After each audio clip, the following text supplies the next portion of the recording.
그러면 지금부터는 오늘 윤석열 대통령 탄핵 소추안 표결과 관련해 취재기자들과 함께 자세한 이야기 나누도록 하겠습니다. 김대희, 윤종화 기자 나와 있습니다. 어서 오십시오. 네.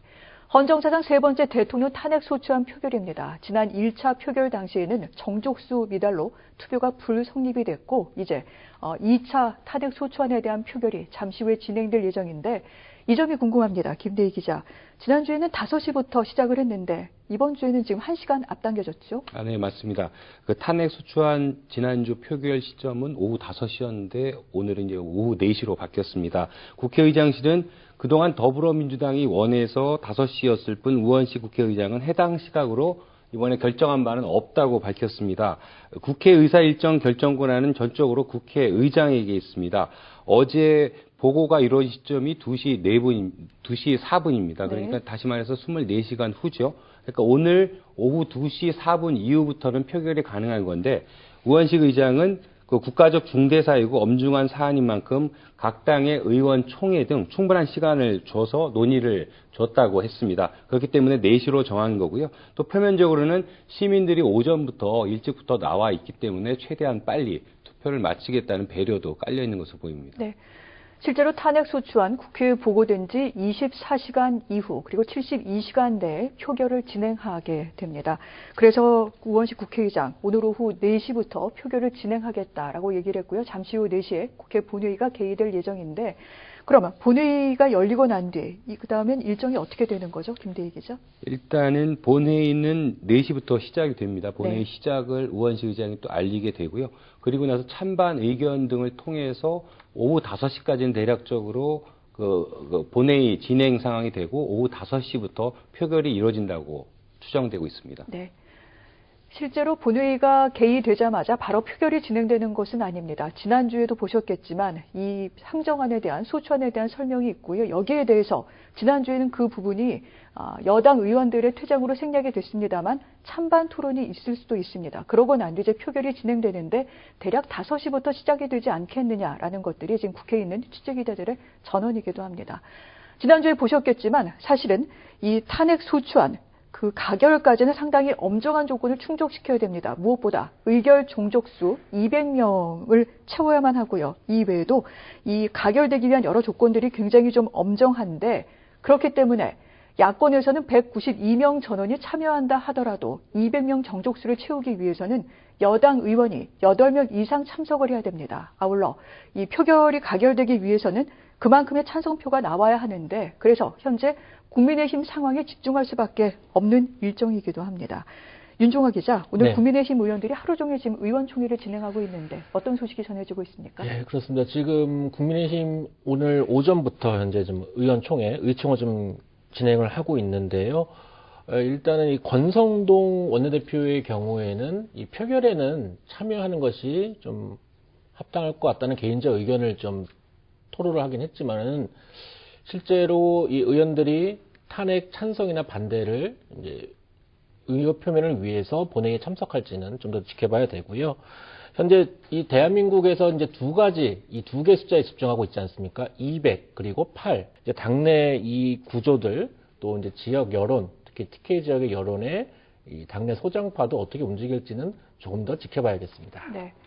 지금 중요한 대목을 한 가지 말씀해 주신 내용이 있는데 권성동 원내대표 같은 경우에는 일단 당론 변경이 어려울 수 있겠지만 표결에 참여하는 것이 개인적인 의견이다라고 얘기를 했습니다. 그리고 우재준 의원 같은 경우에도 소장파로 분류가 되지만 반대를 하겠다라는 것은 일단 표결에 참여하겠다는 거잖아요.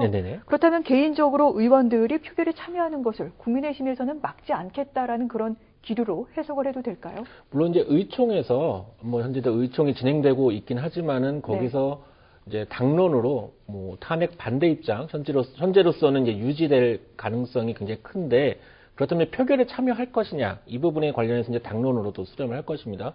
만약에 표결에 참여하지 않겠다는 그 당론을 계속 유지한다 하더라도 그러면서 이제 개개인 의원별로 표결에 참여한 의원들은 10명 이상 상당수 있을 것으로 보입니다.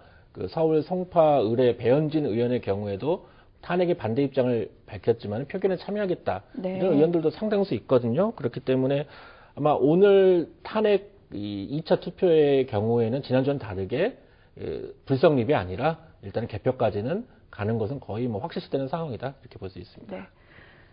사실 투표 불성립은 굉장히 이례적인 상황입니다. 2019년에 이제 국회에서 무기명 투표가 도입이 된 이후 5번째 사례였다고 그렇게 얘기가 나올 만큼 이례적인 상황인데 지금 윤 기자의 말을 종합해보면 최소한 투표 불성립까지는 가지 않고 가결이든 부결이든 어떻게든 지금 결론이 나올 것으로 보이고 있습니다. 그런데 국민의힘 그래서 8명이라는 그 매직 넘버를 어떻게 해석을 해야 될지 저희가 여러 가지 얘기를 나누고 있는 중이기도 한데 문제는요. 그 8명이라는 숫자 일단은 이번에 원내대표에서 비윤계인 김태호 의원을 뽑은 34명에게 주목할 필요가 있다. 이런 얘기가 나와요. 예, 그렇죠. 이 탄핵 찬성으로 가게 되는 국민의힘이 이제 탄핵 반대 입장 당론을 유지할 가능성이 굉장히 큰데 이 당론과 다르게 이 탄핵 찬성에 갈 의원의 폭이 얼마 정도 될까? 일단 7명은 확정이 됐죠. 그런데 이제 최대 30명까지 가능하다는 이제 관측이 나오는데 그 근거는 어제 있었던 이제 원내대표 경선입니다. 이 친윤계 권성동 의원이 전체 106표 중에 72표를 얻었는데 이 자유투표를 그러니까 이 탄핵 관련해서 자유투표를 시사했던 이 김태호 의원 비윤계라고 볼 수 있죠. 비윤계 표를 한 34표 정도 얻었어요. 김태호 의원이. 그렇다면은 최대 34명 정도는 탄핵에 찬성하는 이탈표가 될 수도 있다. 이런 부분이 있고요. 또 지난 이 10일과 12일에 본회의에 있었던 특검법안 이 찬성 결과를 좀 보면은 네. 국민의힘 이탈표도 내란에 관련한 상서 특검법안에 국민의힘에서 23명이 찬성을 했거든요. 그렇다면 8명보다는 좀 더 많은 이탈표도 있을 수 있다. 현재 이 원내대표 경선 결과나 이 상서 특검법안 이 의결 결과를 보면은 이탈폭이 8명보다는 큰 가능성도 현재 예측이 가능합니다. 네. 지금 상설 특검에서는 이만큼의 이탈표가 나왔고요. 하지만 일반 특검과 또 김여사 특검법에서는 약간 그 폭이 줄어들었습니다만 그래도 표결에 참여해서 국민의힘 내에서 찬성표를 던진 의원들이 분명히 있습니다. 뿐만 아니라 법무장관과 경찰청장 탄핵 소추안 때도 최소 4명에서 11명 이상의 국민의힘 이탈표가 나왔기 때문에 지금 오늘 탄핵 소추안 표결이 어떻게 진행될지는 좀 더 지켜볼 필요가 있을 것 같습니다. 자, 탄핵 소추안. 이 여당, 여6당에서 어제 이제 국회에 상정을 했는데 1차 때와는 그 내용이 분명히 달라진 부분이 있습니다. 이 내용 김대희 기자께서 좀 설명을 해 주실까요? 네, 어제 2시 4분쯤에 이제 국회의사당에 보고가 됐습니다. 이번 네. 탄핵 소추안은 더불어민주당과 조국혁신당 그리고 개혁신당, 진보당 등 야 6당과 소속 의원 190명 그리고 무소속 김종민 의원까지 모두 191명이 공동 발의자로 이름을 올렸습니다. 이번 1차 탄핵 소추안 표결 후로 경찰과 검찰, 고위 공수처죠. 공수처 수사가 진행됐고 계엄 사태 관련 기관들의 자백 등이 이어지면서 새로운 내용들도 많이 추가가 됐습니다. 반면에 1차 탄핵안에 있던 김건희 여사의 주가 조작 의혹이라든가 또 윤 대통령 내외의 대선 여론 조작 의혹, 그다음에 가치 외교, 제2 요구권 임용 등은 제외가 됐습니다. 네.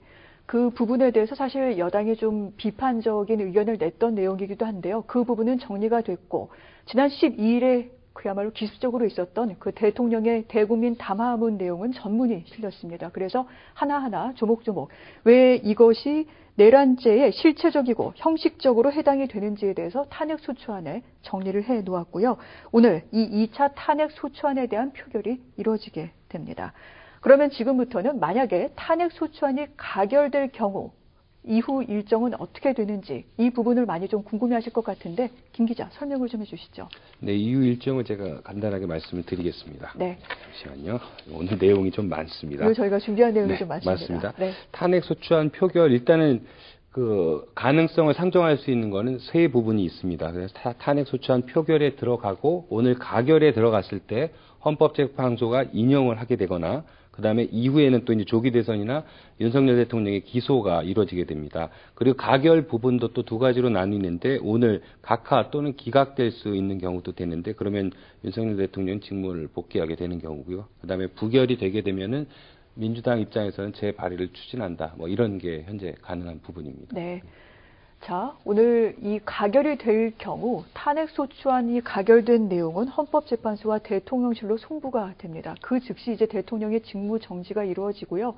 헌재에선 심리 절차에 들어가게 되는데 저희가 지금 이 같은 상황을 사실 처음 맞는 것은 아닙니다. 탄핵과 관련해서 가결될 경우 지난번 박근혜 전 대통령의 경우도 있었는데 이 헌재에서는 그럼 180일 안에 이제 그러면은 결정을 내리게 되는 건가요?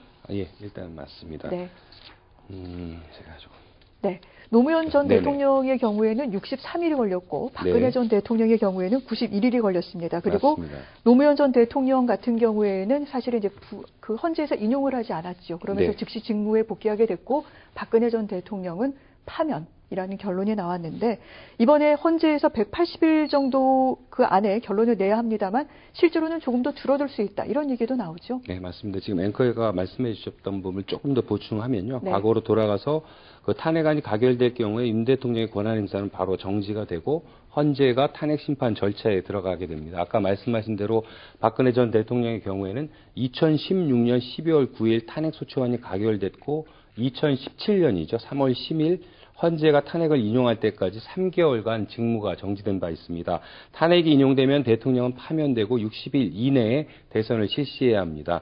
노무현 대통령에 대한 탄핵 심판의 경우는 헌재의 기각 결정까지는 2개월가량이 소요됐습니다.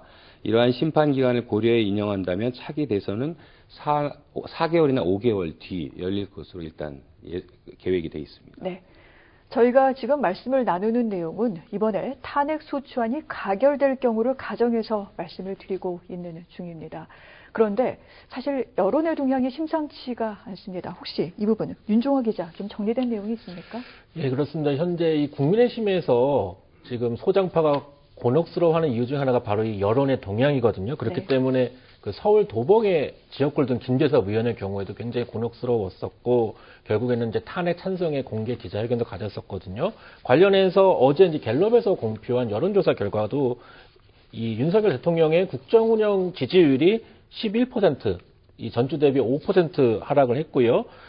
특히 이제 TK 지역, 대구 경북 지역에서도 75%가 탄핵 찬성 이제 의견을 표명을 했습니다. 그렇게 나타났는데요. 이렇게 되다 보니까 사실은 더 이상 대통령 지지율에 대한 여론조사가 무의미할 정도로 이 대통령에 대한 민심의 악화가 굉장히 위험수위에 달았다. 그렇기 때문에 국민의힘 입장에서도 더 이상 어떻게 전국 수습책을 낼 수 있을까? 그렇기 때문에 질서 있는 퇴진이라는 지난주에 얘기했던 전국 수습책, 여론에서는 받아들이지 않았다. 이렇게 해석이 좀 될 수 있거든요. 그런 부분에서 이제 한동훈 대표를 비롯해서 친한파, 소장파에서 탄핵 찬성이 불가피하다. 이렇게 입장을 선회한 것으로 결국 이 여론의 이 동향을 보면서 판단한 것으로 이렇게 좀 추측이 되고 풀이가 됩니다. 네. 사실 민주당에서 지금 토요일마다 탄핵 소추안을 표결에 붙이겠다라고 얘기한 이 대목도 여론을 모으기 위한, 그래서 이 부분을 여당에 보여주기 위한 그런 의도라는 해석은 상당히 좀 많이 나오고 있습니다. 이런 가운데 또 한 가지 궁금한 내용, 사실은 지금 현재 국정의 혼란 사태가 이어지고 있는데 이 부분에 대해서 워낙에 우리나라가 수출에 의존하는 경제도 높다 보니까 이 부분에 대한 여러 가지 얘기가 좀 많이 나오고 있는데 지금 국회 본회의장 상황이 화면이 좀 들어오고 있습니다. 보고 난 뒤 이야기 나누도록 할게요. 잠시 후 4시부터 시작이 되는 윤석열 대통령 탄핵 소추안 표결을 앞두고 표결을 위해 국회 본회의장으로 의원들이 입장하는 모습 보고 계십니다. 더불어민주당도 오늘 3시 30분부터 의원총회를 열었고 지금 머플러 색깔 등등을 보니까 뒷모습이랑 확인이 되지는 않습니다만 더불어민주당 의원들이 지금 입장하고 있는 것 같죠? 예, 그렇습니다. 지금 더불어민주당 입장에서는 더불어민주당 야권은 이제 국민의힘을 압박하는 상황이거든요. 네. 이재명 대표도 오늘 오전에 이 기자들과 만난 자리에서 이 탄핵 표결에 불참하거나 반대하는 것은 결국 역사에 기록될 것이다. 이렇게 국민의힘에게 어떻게 굉장히 높은 수준의 경고를 좀 보내기도 했는데 네.